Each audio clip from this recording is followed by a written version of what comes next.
Então, dando sequência aí, preste atenção. Falamos então que é necessário existir um ingresso de receita para que o poder público possa pagar suas contas. Primeira modalidade, receita de direito privado, receitas originárias. Mas disse a vocês que o poder público não atua de maneira muito forte nesse setor privado.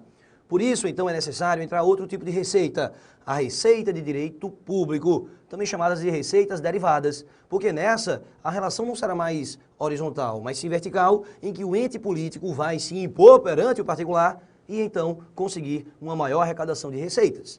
Mas eu terminei argumentando com vocês o seguinte, terminei argumentando que a receita de direito público, as receitas derivadas, elas sofrem ainda uma subdivisão à luz do direito financeiro. Eu ainda não parti propriamente para a relação tributária, mas à luz do direito financeiro ela sofre a seguinte subdivisão. Na tela, olha aí, a receita de direito público subdivide-se em reparações de guerra, tributos e multas. Reparações de guerra, multas e os tributos. Rafael, em que consiste reparações de guerra? O que seria isso?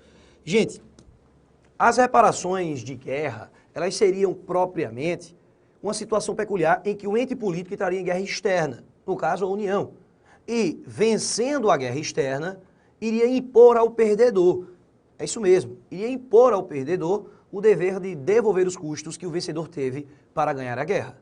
É algo bem interessante, porque o perdedor, além de ter perdido a guerra, ainda teria que pagar ao vencedor da guerra. É imaginar uma situação bem estranha. Brasil entrando em guerra contra a Argentina. Não é tão estranho não, professor. É, gente, é estranho, gente, que é isso? O Brasil entrando em guerra externa contra a Argentina e vencendo a guerra. Nessa situação, poderia impor que a Argentina devolvesse os custos que o Brasil teve para vencer a guerra deles. Reparações de guerra. É uma receita de direito público, claro, porque envolve essa situação peculiar de guerra. Mas aí eu te pergunto, nos dias atuais, essa receita seria uma receita de forte arrecadação? Não. Mesmo sendo receita de direito público, não é receita de forte arrecadação. Por qual motivo? Simplesmente, gente, porque partiria do pressuposto de que o nosso país teria que ficar a todo o tempo todo, vivendo em guerra externa e ainda mais vencendo a guerra.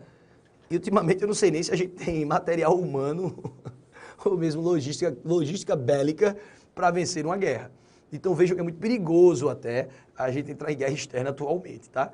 É melhor que a guerra hoje fique só contra a zika, a chikungunya e coisa do tipo. Mas vejam, nessa situação, percebemos que a receita de direito público e reparação de guerra não é uma receita de forte arrecadação. Por quê? Porque o nosso país não vive em guerra externa com ninguém. Inclusive, no direito constitucional, você aprende, artigo 1º até o artigo 4º ali da nossa Constituição, você aprende aquela introdução sobre a forma republicana que nós adotamos no nosso país, e lá entre o artigo 1º e 4º da Constituição, você também verifica os fundamentos. Você entende que o Brasil é um país soberano e que respeita a soberania dos povos, respeita a soberania internacional. É um país que adota a não intervenção. É um país ternurinha, gente. É um país que vai tentar viver harmonicamente em todo o cenário internacional. É como se fosse o seguinte, para o Brasil comprar briga, meu amigo, a coisa tem que ser muito feia. Então a regra é que o Brasil não se mete em nenhum outro país. O Brasil tenta sempre a ideia da diplomacia para tentar sanar qualquer tipo de conflito internacional. Por isso, se em guerra nós não entramos, reparação de guerra nós não teremos. Isso é óbvio. Por isso mesmo, sendo uma receita de direito público, é uma receita de baixa arrecadação. Vamos lá? Olha aí. Então, reparações de guerra, receita de baixa arrecadação. Também é uma receita de baixa arrecadação.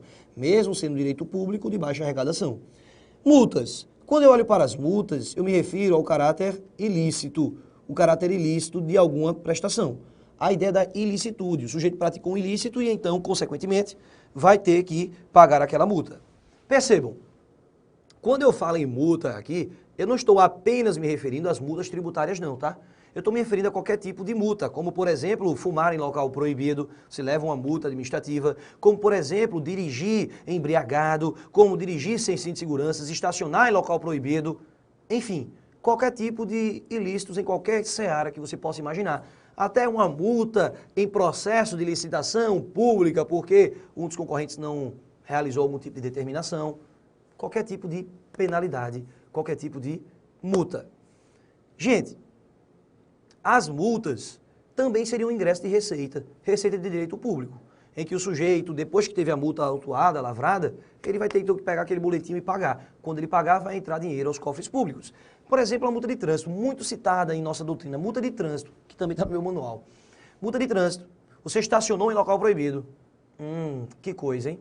Vai ter que pagar o quê? Uma multa. Você dirigiu falando ao telefone, multa. Você teclou no WhatsApp quando estava dirigindo. Ninguém faz isso, né? Faz não. Teclou no WhatsApp quando estava dirigindo. Multa, meu amigo. Se o guardia pegar, é multa, canetada. Como diz, canetada, neném. Vai ter que pagar aquela multa. Por quê? Porque a sociedade entende que é preciso estabelecer um parâmetro geral para que as pessoas possam conviver harmonicamente no trânsito, para que o trânsito não gere aí tantos engarrafamentos, para que também as pessoas possam ter padrões de segurança, não falhe o telefone para não ocasionar algum acidente, não estacione em local proibido para não evitar algum tipo de congestionamento, use o cinto de segurança para evitar também acidentes, mortes. Então há um padrão do homem médio que toda a população deve seguir. Se a população se desvia dele, multa. O órgão que mais dói, sabemos, é o bolso. Excesso de velocidade, né? Tadinho de Rafael Novaes. Gente, mês sim, mês não, eu levo uma multa por excesso de velocidade. Por quê? Porque nessa vida corrida, dando aula pra caramba aí, eu sempre chego atrasado nos cantos. É impressionante isso. Sempre chega atrasado e tome multa. Tome multa por velocidade, né? É horrível isso. Mas vejam, algumas multas elevadíssimas. Cheguei a ponto de levar uma multa de R$450. Acreditem. Tá bem. Eu te pergunto, a multa de trânsito, a multa como um todo, ela seria então uma forte fonte de arrecadação? Muitos estariam pensando agora, sim, Rafael, é uma forte fonte de arrecadação, porque é multa pra caramba. Você mesmo está argumentando aí, ó, multa mês sim, mês não. Eu também levo muita multa também, todo mundo é multado. Há a fábrica da canetada, em que os guardinhas saem querendo multar todo mundo. Então é sim, forte fonte de arrecadação. Não. Não. Ela é fonte de arrecadação, sim. Mas ela ainda não é forte fonte, e espero que não seja, forte fonte de arrecadação. Sabe por quê, gente? Porque ao se estabelecer padrões do homem médio, como essa ideia que envolve o trânsito, a intenção do legislador era que ninguém infracionasse. Quando determinou que o sujeito deveria dirigir com cinto de segurança, era para que todo mundo dirigisse. Quando estabeleceu que o sujeito não estacionasse em local proibido, era para que ninguém estacionasse lá. Um ou outro se desvia do padrão do homem médio. Esse um ou outro é que vai sofrer uma sanção. Mas a maioria da população continua cumprindo o padrão do homem médio. Para que isso aqui fosse de forte fonte de arrecadação, era preciso que nós vivêssemos em um estado de caos. Em um estado maluco. Em que todo mundo dirigisse sem cinto de segurança, todo mundo falasse ao telefone, todo mundo andasse em alta velocidade. E nós sabemos que essa não é a regra. Uma parcela mínima da sociedade se desvia e leva então a multa. Por isso não é forte fonte de receita. É fonte de receita sim, mas não é suficiente para conseguir custear os gastos da máquina pública. Peraí, Rafael, então deixa eu ver se eu estou entendendo. Quer dizer que na receita de direito privado, baixa fonte de arrecadação. Na receita de direito público, reparação de guerra, baixa fonte de arrecadação. Na receita de direito público, multa, baixa fonte de arrecadação. Então o que é que vai, de fato, custear a manutenção da máquina pública como um todo? O que seria realmente forte fonte de arrecadação? Na tela? Gente, os tributos. Exatamente esses aqui. Eles é que vão funcionar como forte fonte de arrecadação. Os demais, baixa fonte de arrecadação. Por isso a importância de estudar as relações tributárias. Por isso a importância do porquê tributar. Essa é a resposta para a nossa indagação. Essa é a resposta de nossa indagação. Por isso que você tem que pagar tributos, por isso que é lhe imposto esse dever de ajudar a manutenção da máquina pública. Esse é o fundamento da relação jurídico-tributária. A relação jurídico-tributária é uma relação de poder que designa, então, o dever de você colaborar com a manutenção da máquina pública, trazendo, portanto, maior fonte de arrecadação. É assim que funciona. Beleza, compreendam. Já trouxe para vocês a ideia que envolve o conceito, a fonte de receita. Mas agora o que eu quero trabalhar com vocês é o conceito de tributo. Porque nós já vimos que a relação tributária é uma relação importantíssima. Que a relação tributária é uma relação essencial para manter a máquina pública. Disse a vocês que esses preceitos são preceitos do direito civil, do direito financeiro. Agora nós vamos partir para o direito tributário. Agora sim, vamos falar sobre o direito tributário. E o que eu quero que vocês entendam é, O primeiro conceito que falamos então sobre tributo aqui é que tributo é a principal fonte de receita. Principal fonte de receita para a manutenção da máquina pública. É fonte de receita de direito público, em que será então utilizado a ideia dos interesses do poder público perante o particular. A relação ela vai ser uma relação verticalizada, receitas derivadas. Esse é um conceito de tributo à luz do direito financeiro. Mas o direito tributário traz um conceito próprio. E que conceito seria esse no direito tributário? Na tela? Gente, o artigo 3º do Código Tributário Nacional, ele traz para a gente qual seria então esse conceito de tributo. Percebam, o direito tributário é um direito altamente legalista. Nós sabemos que muitas questões nós conseguimos responder apenas com a literalidade do Código Tributário Nacional ou mesmo com a literalidade da Constituição Federal. Então, a bem da verdade, toda essa ideia que envolve o conceito de tributo estaria então externada aí, estaria então designada no artigo 3º do Código Tributário Nacional, o artigo 3º do CTN. Só um detalhe, tá? Esse conceito de tributo está estampado lá no artigo 3º, trazendo essa previsão, mas também é por determinação constitucional, tá? E eu peço que vocês pausem aí o vídeo para verificar do que é que eu estou falando, tá? Vocês vão verificar esse artigo aqui, ó. Deem uma olhadinha, gente, no artigo 146. 146, inciso 3º, a linha A da nossa Constituição Federal. Artigo 146, inciso 3º, a linha A da nossa Constituição Federal. Rafael, e o que é que vai determinar esse dispositivo? O que é que ele vai trazer? Olha aqui para mim. Gente, esse artigo 146 da Constituição Federal, e inclusive vai ser objeto de estudo mais à frente, ele vem determinar que normas gerais em direito tributário devem estar estampadas em lei complementar. Leia-se, Lei Complementar Federal, de aplicação nacional, para padronizar, meu amigo, padronizar o que é tributo em toda a região, em todo o país, para que o município, o estado, o Distrito Federal não queira mudar o que é tributo. Então tem que estar em Lei Complementar Federal. Olha, o artigo 146, inciso 3º, a linha A, diz então que esse conceito de tributo tem que estar estabelecido nessa lei complementar de âmbito nacional, lei complementar federal. Quem é que está exercendo esse papel? O Código Tributário Nacional. Gente, nós vamos ver em vários momentos mais à frente que o Código Tributário Nacional ele foi recepcionado com status de lei complementar. Então, se ele foi recepcionado com status de lei complementar, ele serve para trazer vários disciplinamentos do nosso direito tributário, caramba. Entre eles o conceito de tributo. Então o conceito de tributo está previsto lá no artigo 3º do CTN, ele trouxe essa literalidade.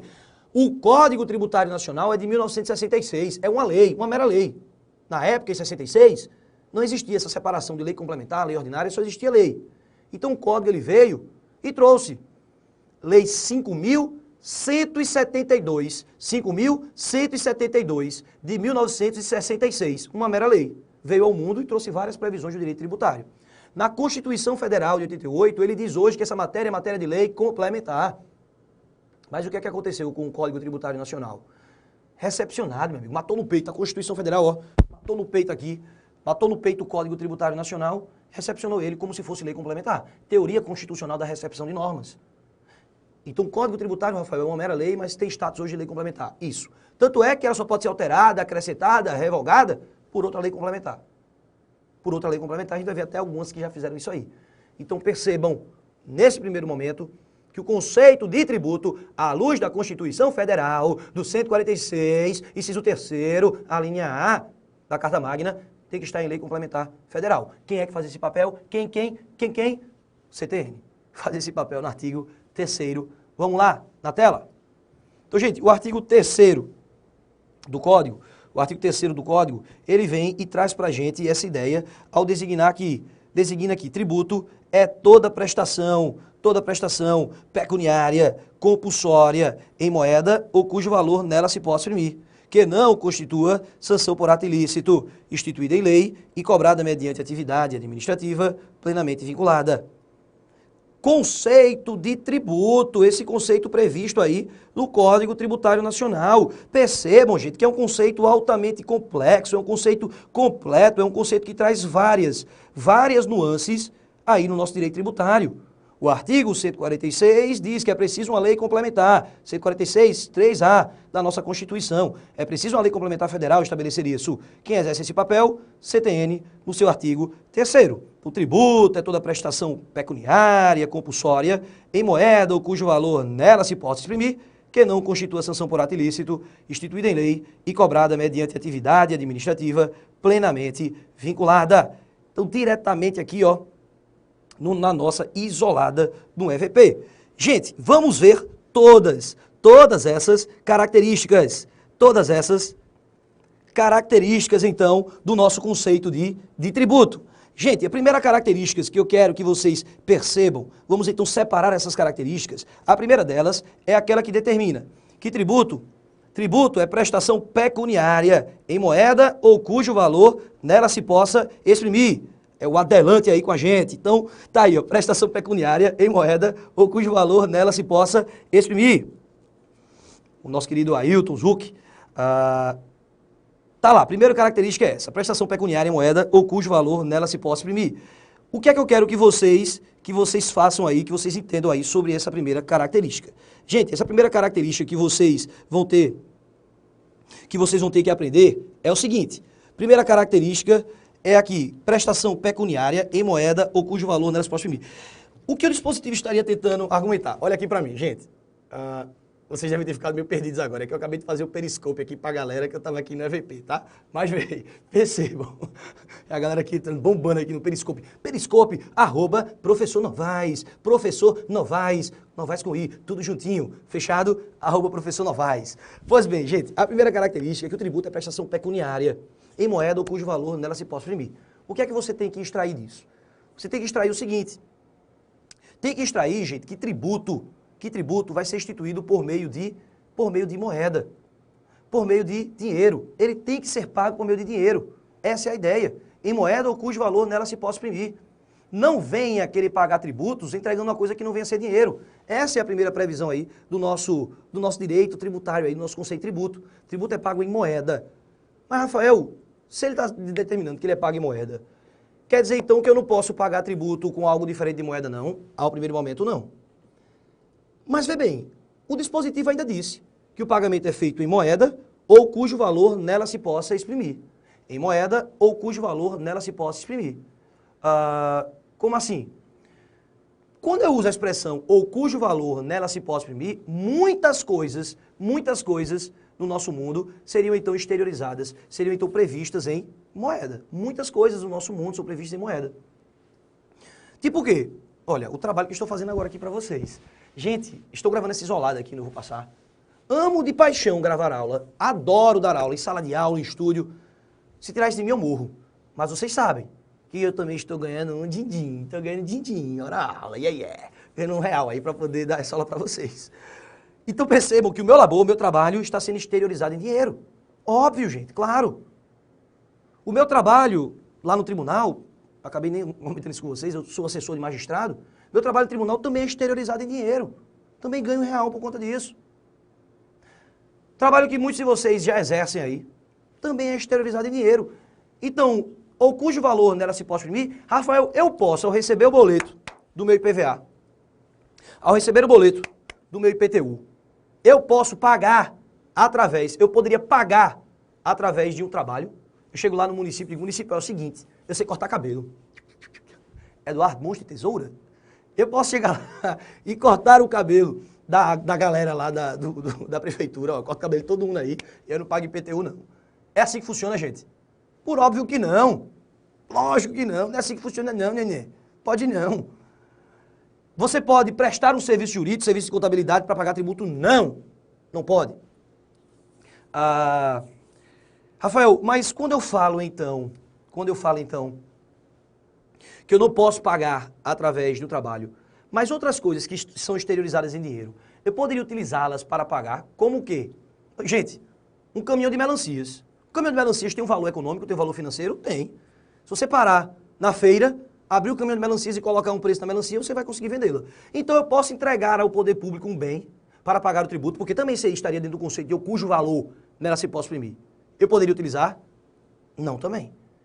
Rafael, eu não estou entendendo mais nada. Então quer dizer que o pagamento é em moeda, mas por que ele usou a expressão ou cujo valor nela se pode exprimir? Vamos fazer o seguinte, vamos no material? Gente, então percebam, prestação ela é pecuniária, em moeda ou cujo valor nela se pode exprimir. Mas o que o dispositivo estaria argumentando aqui não é, gente, não é a possibilidade de pagar através do trabalho e nem a possibilidade de pagar entregando um bem in natura. A prestação ela continua sendo em moeda, continua sendo em dinheiro. Essa é a verdade, não sendo possível, portanto, pagar o tributo através do seu trabalho. Eu vou lá prestar um serviço e pagar o tributo. Não, pode não. Ou mesmo entregando algum bem, também não pode. Então, por que, caramba, por que o dispositivo usou essa expressão? Ou cujo valor nela se possa exprimir. Por que houve essa utilização? Gente, a utilização dessa expressão, ou cujo valor nela se possa exprimir, seria então pela utilização dos indexadores da economia. Rafael, o que danado é isso? Indexadores da economia. Olha aqui para mim, gente. Sabemos que com o passar do tempo o tributo, ou melhor, qualquer tipo de receita, qualquer tipo de dinheiro vai perdendo o seu valor. Os índices inflacionários, eles corroem o poder aquisitivo da moeda. Eu sempre costumo dar um exemplo para o aluno entender. Quem ganhava R$1.000, milzinho, há 10 anos atrás, ganhava mais ou menos de quem ganha R$1.000 nos dias de hoje? Ganhava muito mais. R$1.000 dá para nada, gente. Paga 3 contas, acabou o dinheiro. Algumas vezes dá para pagar só 2 contas. R$1.000 dá para quase nada hoje em dia. Os preços estão absurdamente caros.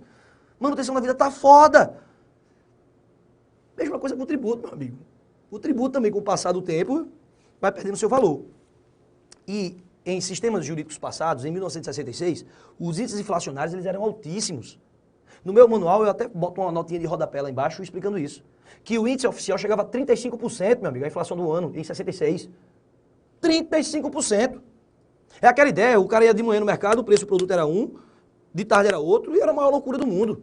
Então, quando ele disse, ou cujo valor nela se pode exprimir, ele estava em 1966, não possibilitando o pagamento através de bens, não. Não possibilitando o pagamento através de trabalho, não. E sim possibilitando a utilização dos indexadores da economia.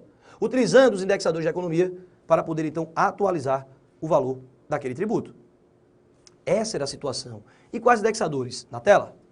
Olha, gente, quais indexadores da economia? Eu estou falando, gente, da ideia que envolve, como já muito utilizado, o FIR, ou mesmo a ideia que envolve a OTN, BTN, o FII, Unidade Fiscal de Referência, bônus do Tesouro Nacional, ordem do Tesouro Nacional, tantos outros índices que já foram utilizados para atualizar o valor do tributo, para atualizar o valor daquele tributo. Então pegava-se o valor do tributo, multiplicava-se por aquele índice e chegava-se ao valor atualizado. Então quando o dispositivo usou a expressão ou cujo valor nela se pode exprimir, ele estaria, ao primeiro momento, autorizando isso aqui, ó, a utilização dos indexadores da economia. Muitos professores do direito tributário, inclusive, acreditavam ser desnecessária essa previsão, porque a atualização já estaria implícita. Mas, considerando que o legislador é muito legalista, a ideia foi essa. Olha aqui para mim, gente. Tributo, portanto, será pago através de dinheiro, moeda, verdinha, grana, tutu, money. Por que mesmo, Rafael? Porque quando o poder público for ter os custos, os gastos públicos, as despesas públicas, ele vai pagar também através de dinheiro. Então ele quer arrecadar através de dinheiro para facilitar na hora que ele tiver suas despesas, tiver que pagar. Mas quando o CTN usou a expressão ou cujo valor nela se possa exprimir, estaria autorizando então apenas a atualização, os indexadores da economia. Isso. Não estaria autorizando entregar bens. Não. Não estaria autorizando pagar através do trabalho. Não. E o direito tributário convivia harmonicamente com isso até 2001. Por que até 2001? Porque eu comecei esse bloco de aula argumentando com vocês que o Código Tributário Nacional, ao determinar esse conceito de tributo, ele designou expressamente que o CTN foi recepcionado com status de lei complementar. Disse a vocês, CTN, status de lei complementar. Beleza. Status de lei complementar. Joia. Então ele só pode ser alterado através de quê? De outra lei complementar, Rafael. Muito bem. E o que foi feito? Em 2001 veio ao mundo a Lei Complementar número 104. Ela trouxe várias mudanças no CTN. Uma dessas mudanças foi um acréscimo, na verdade. O que é que você vai fazer agora? Vai pausar o vídeo e vai no artigo 156 do CTN, no inciso 11. Lá no inciso 11. Você vai ver, na verdade, pelo artigo 156, que ele diz, extingue o crédito tributário, ou seja, mata, fulmina, aniquila, acaba com o crédito tributário. E o que é que acaba com o crédito tributário? O que acaba, gente?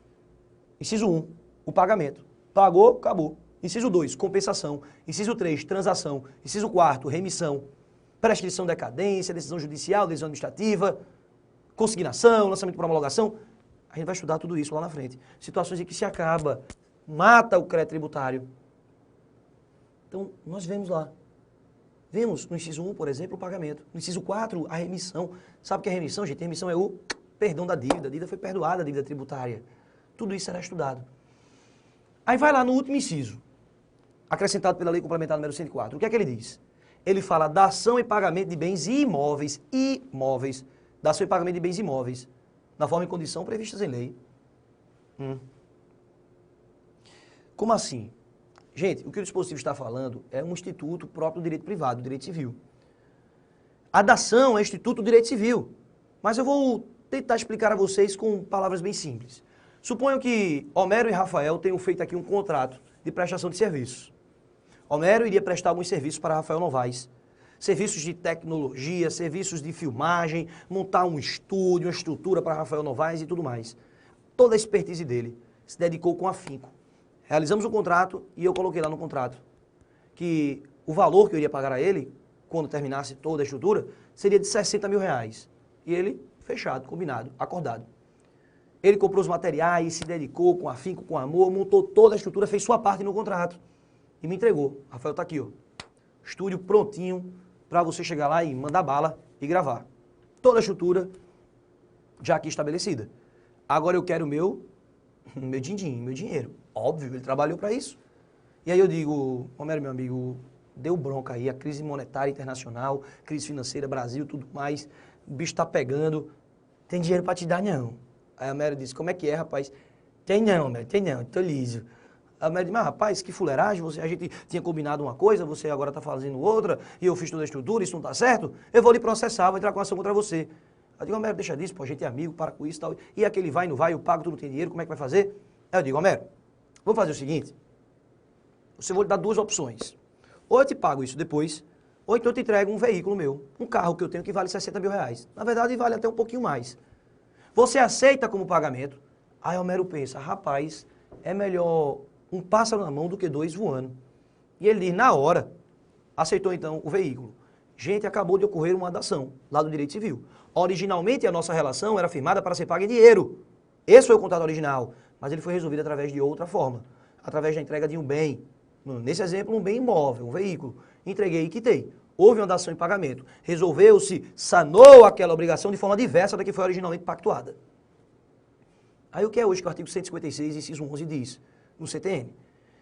Diz que é possível quitar tributo através da dação em pagamento de bens imóveis. Através da dação em pagamento de bens imóveis. Essa é a verdade. Bens imóveis. Meus queridos, a relação tributária originalmente tem que ser paga através de quê? De dinheiro. Mas o próprio artigo 156, inciso 11, dá a possibilidade do sujeito pagar o seu tributo entregando um bem imóvel, uma casa, um sítio, um prédio. Mas antes que me perguntem aí, né, vem algumas observações. Primeiro, no meu exemplo originário, Rafael e Homero, Homero estava obrigado a aceitar o veículo? Não, ele aceitou porque quis. Se ele não quisesse, ele batia o pé, só queria dinheiro. Se eu não pagasse, entrasse com ação na justiça contra Rafael Novaes, com todo legítimo interesse.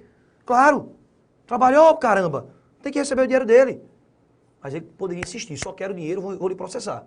E não ter aceito, foi a faculdade dele. Do mesmo modo aqui com o poder público. A relação originalmente tem que ser paga através de quê? Através de dinheiro, meu amigo. Através de real, bufunfa, verdinha. Agora, é possível entregar um bem imóvel? Sim. Mas o poder público ele tem que aceitar, ele tem que ter interesse. Eu sempre costumo afirmar aí, para quem está em todo o Brasil aí, talvez nunca tenha vindo aqui a Pernambuco, aqui nós temos Porto de Galinhas, uma praia bem turística aqui, bem bacana. Aí, suponha que o sujeito está devendo um tributo para a União, para o Estado, para o Distrito Federal, para o município, não importa. Aí ele quer pagar entregando a casa de praia dele aqui em Porto de Galinha. Qual é a utilidade que o poder público vai ter de uma casa de praia em Porto de Galinha? Tem, Rafael, tem interesse, Rafael, para poder o governador passar uns dias de férias lá, né?